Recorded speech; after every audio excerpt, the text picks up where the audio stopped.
I call to order the 792nd meeting of the City of Laurel's Historic District Commission. The qualifications of the members of the commission, the staff to the commission, and any consultants used are on file with the city and are hereby made a part of each and every application heard today. The guidelines and procedures adopted by the commission are also made a part of each and every application. Each application heard today is considered on its own merits and is not to be considered as establishing a precedent for any other application.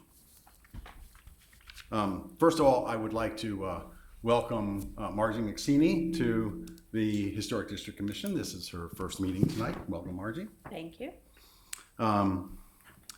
Madam Secretary, will you do the roll call? Vice Chairman Hayes.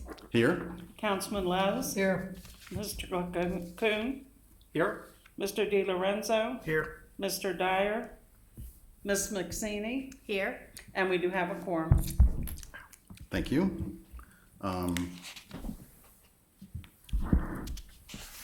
We have you need approval for the minutes of the regular HDC meeting held on March 28th, 2016. Is there any discussion or comments or corrections to those minutes? Chairman, I'll move for approval of that's March 29th. I think you said 28th. No, I'm sorry. Yes, March 29th. I'll second that. Madam Secretary, we have a motion to approve the minutes by Councilman Lesh and a second by Mr. DiLorenzo. Councilman Lowe's. Yes. Mr. DiLorenzo. Yes. Mr. Kluckhuhn. Abstain or was absent. Ms. McSeeney. Abstain. Chairman Hayes. Yes, And the motion carries. thank you. Agenda item number 3, the person isn't here right now, so we're going to skip over that and go to agenda item number 4, HDC 046-2016 for 101 Main Street, submitted by Richard Kluckhuhn, requesting approval to construct a 42 by 48 metal building behind the existing building at 101 Main Street. And Mr. Kluckhuhn is not here either. He is. He is? Oh, I'm sorry. Please step forward. Sorry. Welcome. Thank you. So tell us a little bit about this application. Simple four-sided, actually three-sided steel building like the Morton building. Okay. Looks like I built it in my home. It's going to be pretty much the same color as the existing building. Brown roof, white tan siding, and 2 windows in the side to match the windows on the existing building. Okay, great. Okay. Discussion? Any concerns? And height-wise, it's gonna match up to the existing roof? No, it will be above there's a flat roof, there's 80-foot garage, and this will be beyond that. And the only thing, actually, you'll be able to see from Main Street will be the peak of the roof. So, and then three-sided, so it'll be basically attached to the back of Right, the exactly. existing structure.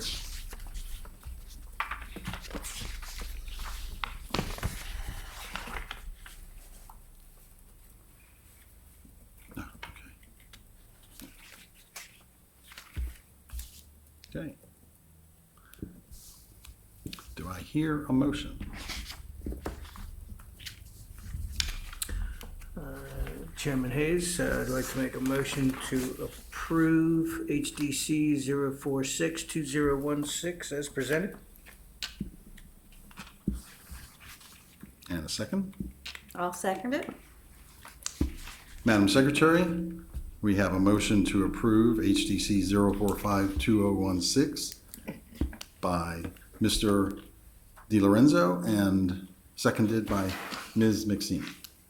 Mr. DiLorenzo. Yes. Ms. McSeeney. Yes. Councilman Les. Yes. Mr. Kluckhuhn. I will recluse myself from this vote. Chairman Hayes. Yes, And the motion carries. thank you. Thank you very much, sir. Okay, thank you.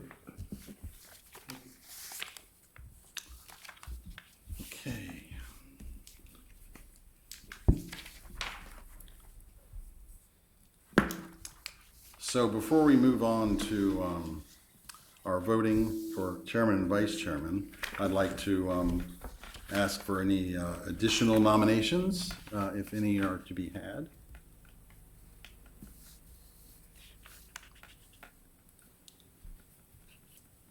Hearing none, would you please call the roll to vote for chairman and vice chairman as indicated? Councilman Les, Yes. Mr. Kluckhuhn, Yes. Mr. DiLorenzo, Yes. Ms. McSaney, Yes. Chairman Hayes, Yes, and the motion carries. thank you very much. Congratulations. Thank you. Congratulations. Congratulations. Okay, we have one staff approval, HDC 046-2016 for 320 Montgomery Street for repainting a house in historic colors. Since the staff approved, do we have to do a motion for that? That was taken from the historic list of colors, Okay. the palette of colors. Okay, And they actually were a set of colors that the paint company had put together, so he didn't deviate from any of the historic colors. oh, okay, And it's staff approved. okay, all right, great. If there's no discussion, do I hear a motion? You know, I don't think you have to vote on it. Okay, do we have to Is vote that on that? correct, Sonny? Is it just a rubber It's a stamp? staff approval, correct? Yes. Okay, all right, great, thank you. Okay, Mr. Chairman, I think we can take up this other item even though they're not here. okay, if you'd like to, Since sure. it is a simple window sign graphics issue. But before we move to that specific part of this application, Sonny, as Mr. Miles says he's gonna do anything with the awning, looks terrible. On what, on what? On this piece of property right here. I mean, it's half fallen off. And it's not part of the application, but it does, I mean, you can see from the picture what's happened. I think it's torn up at the top or something. We'll take a look at it tomorrow. All right. I mean, the sign itself, I mean, it's a very simple sign. It appears it does not exceed the square footage allowed for the building face, is that correct? I'll ask the planner. It conforms to the sign ordinance. We go out tomorrow. No, the sign doesn't exceed the. No, The square footage. square foot Allowed, is yeah, within okay. the allowable. And in terms of the verbiage on it, the way that the font and everything, that's part of their business logo? Yes, it Yes, is. okay, that's fine.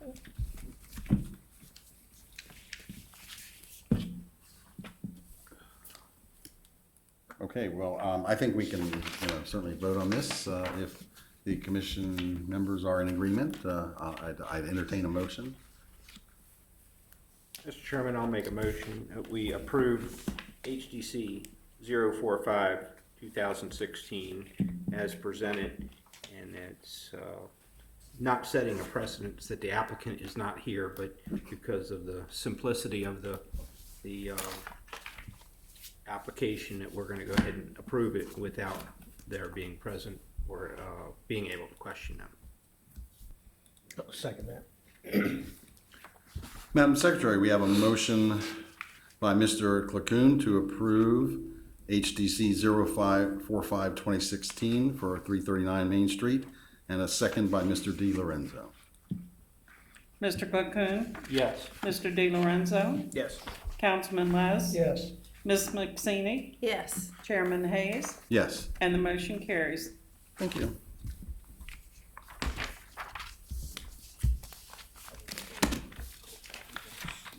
Do we have any new business? I have some new business I'd like to bring up. Back in February, Jim McSaney sent me an email regarding some the aspect of building permit moratorium for illegal demolitions. and things of that nature in historic districts. What I'd like to do is, what he did was he went to different historic commissions and historical groups across the country and asking, for their information about how they actually did this sort of thing. And I just wanted to raise that issue in light of some demolitions that have been going on in the city, and one that's imminent for the Laurel Lodge on 41B Street, which is a Second Empire 3-story, 3-bay, 1880 contributing building, which unfortunately has fallen in such disrepair that, again, we're going to apparently lose another historic property in the city. So I'm going to gather this information from that Jim provided me and see if I can put something together from it that would work here in Laurel as a proposal. And I understand that that we have to go through the city council and permit them probably in all kinds of places. But I just wanted to bring that up, that it's something that I think is important that we need to do as soon as possible before we lose more properties in the city. And that's all I have. Let me, you mentioned one other property that's, I look at things from two different perspectives, the emotional aspect and the business aspect. One of the other properties that presents a problem is Elwood Fisher's home, family home, on the corner of Route 1 and 2nd Street.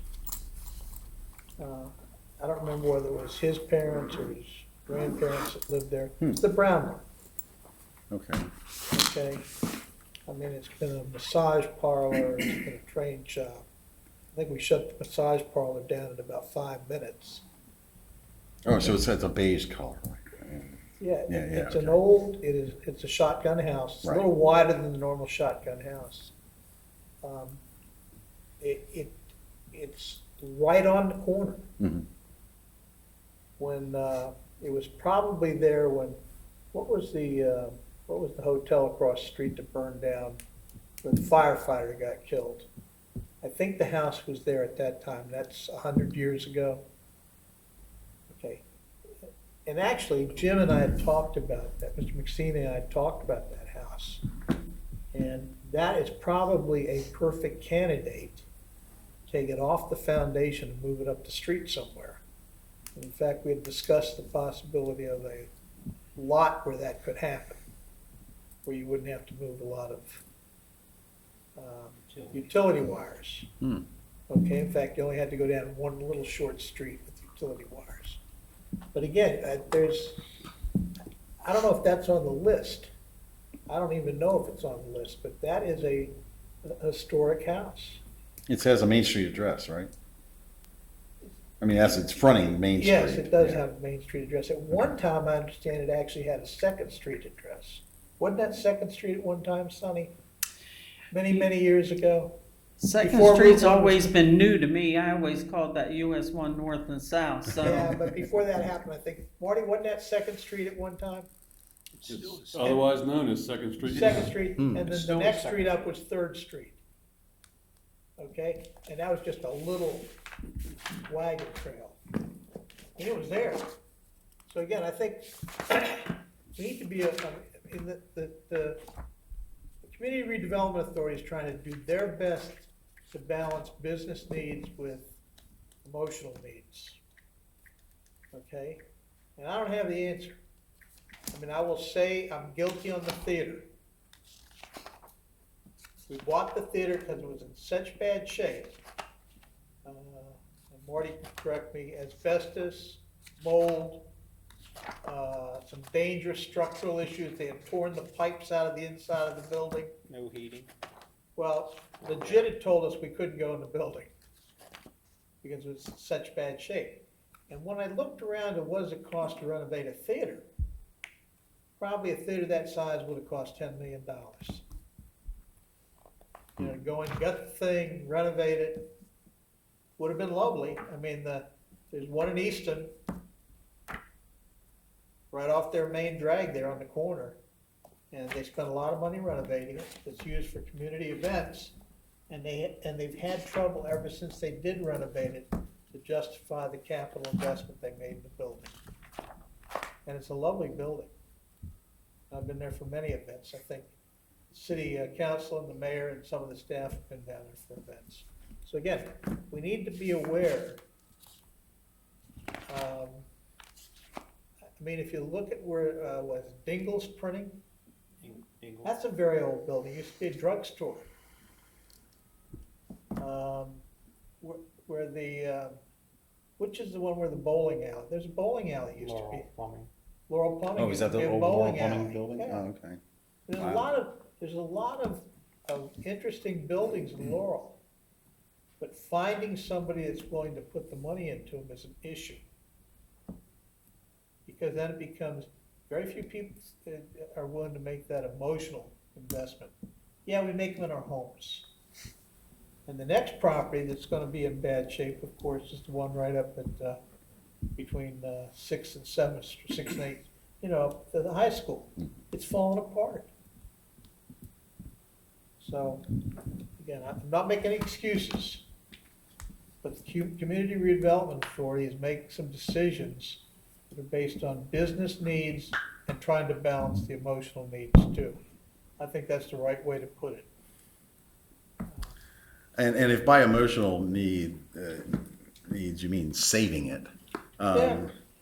I don't see where that's an emotional need, because the reason we have a historic district is to preserve and maintain all the historic buildings in there, business, residents, you know, everything. And so I don't think that that's, and ultimately it turns out to be a business decision, because if you look at a lot of successful historic districts, especially their main streets, is that they have renovated, you know, they've done things such as, you know, offered them for $1 to somebody to come in and fully renovate them, you know, just so that they can make sure that they save that building.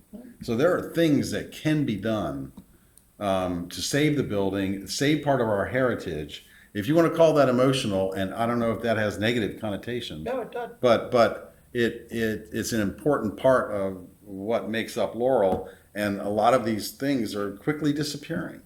And it seems that we have no control over the fact that they've been left to fall apart, and I just I'm dismayed at that. That's all, I guess. Well, let me just say this. The issue of demolition by neglect, I want to put that in the category of political footballs. And for everybody that thinks that we do, that it makes sense to put a wooden fence up, for example, and then spend $1,000 to paint it, as opposed to putting up something's plastic. That was not a business decision, that was an emotional decision. Because I wanted to maintain the integrity of the property. We've got a metal roof going on at, I'm sorry, On 4th Street. on 4th Street. A lot of money for that metal roof. Okay, a lot more money than a shingle roof. But for that house, I'm not so sure it had a metal roof on it to start. It may actually have had a. No, actually, I talked to Nate about that. Yeah. Well, what he discovered when going up there when he did some repairs Well, on it. again, that's an emotional decision as opposed to a business decision. Somebody's made the commitment, they want to maintain the integrity of the property. And again, that comes back to some things Jim McSaney said about wooden windows. Well, and hopefully that these emotional decisions can turn into a good business decision down the road. Yes, they will. You know, They will down the road somewhere. And so that's what we have to do is, I mentioned Patuxent Place. Peggy Anderson owned think 3 houses up there, and Judge Marbury's house was up there. And there's an example where Dave Cummings tried to save Marbury's place. He actually had it on tires. He actually stripped it, elevated it, and moved it, and somebody set it on fire. Okay. Avondale Mills, another example where, somebody got in there homeless and set it on fire. But again, I think that if we make some prudent business decisions, what I call emotional decisions will follow, where somebody will say, hey, that house is worth saving. I'm gonna renovate that house, or renovate that property on Main Street. And there's an example of that recently on Prince George Street, one of the old houses, the grill houses that was rodent infested and, Yeah. this Everybody shy thought- of coming down. Everybody thought it was gonna come down. Yeah. There's a couple more candidates that are gonna have to be renovated on Prince George Street, and a few on Montgomery Street too, over time. And, look at the investment that the McSeany family made in the McSeany house. Okay, that, in my mind, when you know what things cost, it's hard to get your arms around those kinds of investments. But that's an emotional decision that becomes a business decision at some point, because in fact, over time, it was a good business decision. So, I didn't mean to speak about your house like that. Sound- Not my house. Your mother's house. Thank you for your comments. Anything else? Milstead Hotel, Huh? the Milstead. Yes. The one that it burned is. up, That that's was correct. Okay. It's a long time ago. Sorry, We weren't I around, would have lost Marty. sleep if I hadn't looked it up. so. What year was that, Marty? It came by train from Baltimore, put it out. Oh, jeez. Yeah, 1898. Wow.